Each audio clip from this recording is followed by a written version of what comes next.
νοιάζει αν είναι Λέων, Δίδυμος ή Ταύρος. Το μόνο που με νοιάζει και που θέλω να είναι γάβρος είναι Ολυμπιακός. Κάνε μου τη χάρη να είμαστε αγάπη μου το τέλειο ζευγάρι.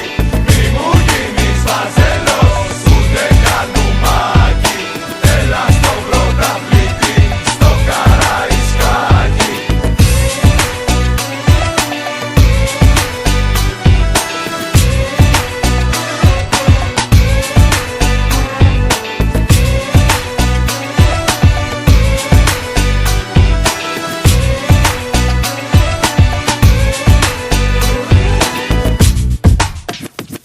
Έχω αρρωστήσει όπως η θύρα η 7, είσαι το κάτι άλλο. Ντυμένη στα ερυθρόλευκα, τριάστερο μωρό μου, όσα είχε και η φανέλα. 30 χρόνια τώρα μου προσφέρει μόνο τρέλα. Το πρώτο ραντεβού μέσα στο Καραϊσκάκι, χαρές μονάχα έζησα σαν του Ανατολάκη.